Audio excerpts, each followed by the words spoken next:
Good afternoon. अभी इस lecture में हम जो हमारे कल का डिस्कशन था CPP number 20 for class 10th and number 20 for class 12th and 10 for class 10th, उसका सेकंड पेज मैंने डिस्कस नहीं किया था, केवल आंसर्स बताए थे। तो उस पर 4 क्वेश्चंस हैं, मैं वो डिस्कस कर लेता हूँ। पहला सवाल क्वेश्चन नंबर 6 जेईई मेंस 2019 का ये आया हुआ क्वेश्चन है। ये आपको सर्किट दे रखा है और आपको केवल ये बताना है कि बैटरी में से कितना करंट चलेगा। देखो कितना आसान है अगर आपको सीरीज पैरेलल देखने आते हैं तो। सबसे पहली बात, ये कुछ भी करंट आएगा ये दो हिस्सों में बंटना है। यहाँ मैंने एक को I1 बोला, एक को I2। तो जो I1 इसमें गया वही I1 इसमें आया, वही I1 इसमें आया, एंड लास्ट में आके ऐसे हुए। मान लो मैं इस पॉइंट को नाम दूं A, इसको B, ये C और ये D। तो इस सर्किट को छोटा करते चलो, आई अपने आप आएगा। सबसे पहली बात, ये तीनों सीरीज में, ये तीनों सीरीज में क्योंकि सेम करंट जा रहा है। तो 20 और 5 25 और 25 50 सीरीज में नेट रेजिस्टेंस तीनों का ऐड करके आएगा। तो यहां बना 50 ओम, यहां पे आपने लगा दिया रेजिस्टेंस ऑफ 50 ओम। अब सी और डी के बीच में ही ये 50 ओम है, सी और डी के बीच में ही 10 ओम है। तो ये दोनों पैरेलल में, ये दोनों आपके पैरेलल में हो गए। तो पैरेलल में जो रेजिस्टेंस होगा that will be 50 into 10 upon 50 plus 10, 50 by 6, so you can say 25 by 3 ओम। तो मैंने इन दोनों को हटा के और इसकी जगह लगा दिया 25 बाई 3 ओम। इन दोनों को हटा के इसकी जगह लगा दिया 25 बाई 3 ओम। अब आपको दिखेगा ये तीनों अगेन सीरीज में जो आर इक्विवेलेंट बनेगा वो फिर से सम हो जाएगा 15 प्लस 25 बाई 3 प्लस 30, 45 प्लस 25 बटे 3,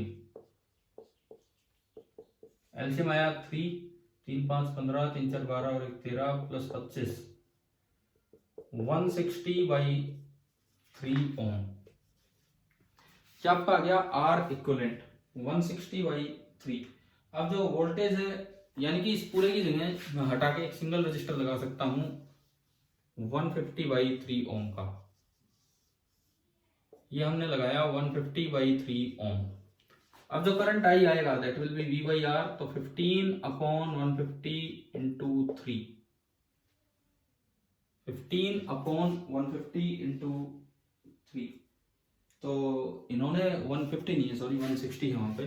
15 अपॉन 160 इंटू 3। अब देखना है कौन सा ऑप्शन ऐसा मैच हो रहा है। 5 से गया, 5 3 15, 5 3 15 और 5 2 10, 9 बाई 32 एम्पियर। आपके इसमें ये ऑप्शन है सी। तो ये जेईई मेंस में क्वेश्चन आया था, लेकिन डायरेक्ट सीरीज पैरेलल पहचानना था और बस इस सर्किट को छोटा करना था। क्वेश्चन नंबर 7th की इंपॉर्टेंस ये है कि आपको टर्मिनल पहचानने आने चाहिए। भाई किन के अक्रॉस आर इक्विवेलेंट पूछा है, 7th में पूछा है। ये भी जेईई मेंस का ही है, 2019 का ही, कि ये एक स्क्वायर रेजिस्टिव वायर है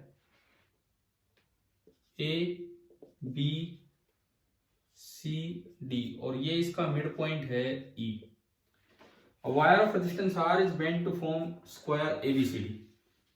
टोटल रेजिस्टेंस जो है that is are.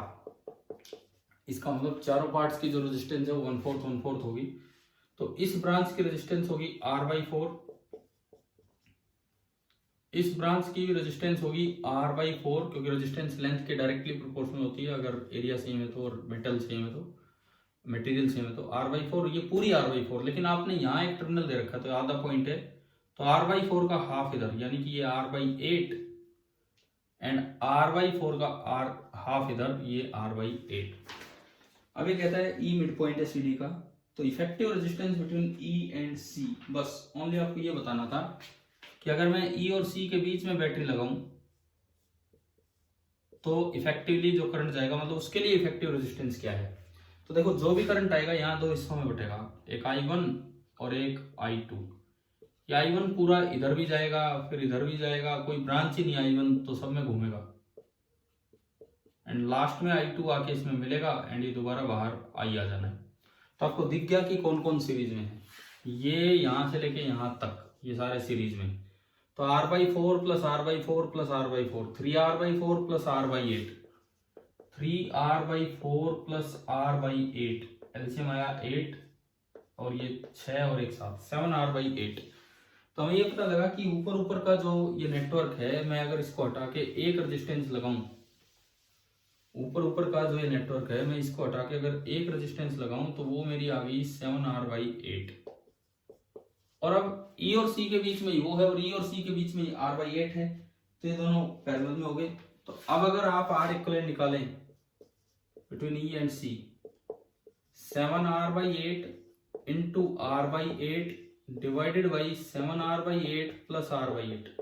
Now 7r/8 plus r/8 is 8r/8 यानी कि r, तो एक r से एक r कट गया और ये आ गया 7r/64। ये आपका आया 7r/64। तो अगर मैं ये ऑप्शन देखूं तो ये ऑप्शन सी है आपके पेपर में, ये जो ऑप्शन है असाइनमेंट में, this is C. This was your question number 7। Question number 8, ये मेंस का नहीं वैसे दिया था। Different resistors are connected in parallel. मान लो आपने दो अलग अलग रजिस्टर, एक R1 और एक R2, दोनों को पैरेलल में लगाया। तो मान लो कोई बैटरी लगा रखी है, तो सबसे पहली बात वोल्टेज दोनों के पास सेम होगा, लेकिन करंट जो आएगा वो अलग अलग होगा, क्योंकि दोनों अलग रजिस्टर्स हैं तो करंट भी अलग होगा। और हमें पता है I1/I2 रजिस्टर्स में होता है R2/R1। या अब पहला option, different current flows through every part, ठीक है जी, डिफरेंट करंट चलेगा। And effective resistance is greater, ना ये बात गलत है। जो R इक्विवेलेंट आता है वो हमने पढ़ा हुआ है पैरेलल में, वो मिनिमम से भी छोटा आएगा। तो ऑप्शन वो सही है जिसमें बोलता है कि इफेक्टिव रेजिस्टेंस तो स्मॉल है और डिफरेंट करंट फ्लो करेगा, और ऐसा ऑप्शन है आपका डी। तो 8 का हमारा आंसर हो गया डी। अब मैं आता हूं आखिरी सवाल इस पेपर के, इस सीपीपी के लास्ट क्वेश्चन पे, क्वेश्चन नंबर 9।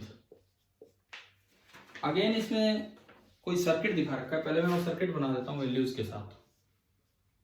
ये लिखता है कि ये 2 वोल्ट की बैटरी है, ये वैल्यूज इन्होंने अलग से दी हैं। ऊपर एक रेजिस्टेंस है 1 ओम का, बीच में एक रेजिस्टेंस है 2 ओम का,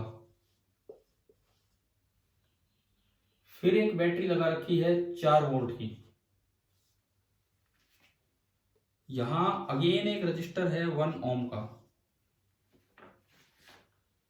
इधर भी वही रजिस्टर है, वही R1 बार बार घुमा रखा है इन्होंने 1 ओम, यहां एक बैटरी लगा रखी है 4 वोल्ट की, अगेन यहां एक रजिस्टर है 1 ओम का, एंड ये कनेक्ट है। इस पॉइंट को बोलता है ए और इस पॉइंट को बोलता है बी। तो आपको निकालना है potential difference approximately VA minus VB कितना होगा, ये आपको निकालना है, मतलब डिफरेंस कितना है ए और बी के बीच में पोटेंशियल में, सिंपली ये आपको निकालना होगा इसमें। तो हमें भाई कुछ KCL KVL लगाने पड़ेंगे। देखो सपोज कीजिए इसमें करंट बैटरी से चला I2 और इसमें करंट बैटरी से चला I3। अब आप I1 मत मानो, नहीं तो वेरिएबल बढ़ जाएगा। ये I2 आया या I3 आया, तो भाई KCL जितना करंट आया उतना ही आगे गया, तो ये बाहर निकलेगा I2 प्लस I3, जितना करंट आया उतना ही बाहर निकल जाएगा, तो ये आपका हो गया I2 प्लस I3। इस ब्रांच में से घूम के ये आपका आ गया I2 प्लस I3, एंड इसमें से I2 ऊपर चला गया और I3 इधर चला गया। ये हमारी अजम्पशन है, जरूरी नहीं डायरेक्शन सही हो। अगर कोई सोल्व करने पर I2 I3 में से नेगेटिव आ जाता है तो इसका मतलब ये है कि उसकी डायरेक्शन अपोजिट है। अब मुझे इसमें निकालना है कि potential difference between A and B is, तो आपको करना कुछ नहीं है, 2 बार केवीएल लगाना होगा, उससे I2 और I3 सोल्व कर लेंगे, फिर आएगा पोटेंशियल डिफरेंस। कैसे, देखिए पहले मैं सबके पास प्लस माइनस पोटेंशियल डिफरेंसेस लिख लूं, क्या है क्या नहीं। देखिए इसमें इतना करंट आ रहा था, जिधर से करंट आ रहा है प्लस, दूसरा माइनस, और I इंटू आर, तो I2 प्लस I3। फिर इसमें ये तो बैटरी है तो plus minus 2 volt ideal battery, इसमें प्लस माइनस, और ये I2 प्लस I3, इसमें माइनस प्लस 4, एंड इसमें plus minus twice of I2। इधर आओ, यहाँ I3 गया, I3 यहां से आया, तो ये प्लस ये माइनस और I3 into 1 I3 minus plus 4, ये सब वोल्ट में है। i3 आया तो plus minus i3 into 1 i3, और इसमें लिखा है। तो हमने सारे प्लस माइनस पोटेंशियल डिफरेंसेस लिख दिए। अब मैं दोनों लूप्स में केवल लगा के i3 और i2 को सोल्व करूंगा। i1 हमने माना नहीं, वैसे i2 i3 बोल दिए। पहले मैं इसमें घूमता हूँ लूप नंबर 1 में। तो जो लूप नंबर 1 में मेरी इक्वेशन बनेगी, मैं कहीं से भी स्टार्ट करूँ, सपोज मैंने यहाँ से स्टार्ट किया प्लस से एंट्री, तो माइनस i2 प्लस i3। उसके बाद आगे चलो माइनस से एंट्री प्लस 4, आगे चलो प्लस से एंट्री माइनस 2i2, और आगे चलो प्लस से एंट्री तो minus of i2 plus i3 दोबारा आना है, minus of i2 plus i3, चलो मैंने एक बार फिर लिख दिया। फिर आगे चलो प्लस से entry minus 2 is equal to 0, वापिस वहीं आ गए। सारे एलिमेंट्स आपने कवर कर दिए। तो ये बना minus 2 times i2 plus i3, minus 2i2 plus 2 is equal to 0, 4 minus 2 2। तो ये आया minus 2i2 minus 2i3 minus 2i2 plus 2 is equal to 0। सब में से मैंने 2 कॉमन ले लिया, minus i2 minus i3 minus i2 plus 2 is equal to 0। इन सबको दूसरी साइड भेजोगे तो जो पहली इक्वेशन हमारी आएगी उधर जाके प्लस होगा, तो 2i2 plus i3 is equal to 2। ये हमारी पहली इक्वेशन आई, 2i2 plus i3 is equal to 2। अब मैं दूसरी साइड इसमें भी घूम लूँ। एक बार मैंने से इसमें घूमा, ऐसे ही मैं इसमें भी अब केवीएल लगाता हूँ लूप नंबर 2 में। केवीएल लगाया है मैंने, एक बार लूप नंबर 1 में, एक बार लूप नंबर 2 में।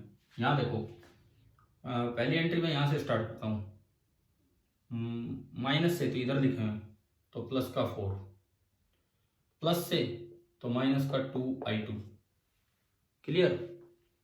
उसके बाद माइनस से तो प्लस का i3, उसके बाद प्लस से तो माइनस 4, एंड उसके बाद माइनस से तो plus i3 is equal to 0। अब 4 से 4 कैंसिल, तो यहां से आ गया 2i3 is equal to 2i2, और यू कैन से i3 is equal to i2। दूसरी साइड केवीएल लगाते ही हमें एक बात पता लगी कि i3 is equal to i2।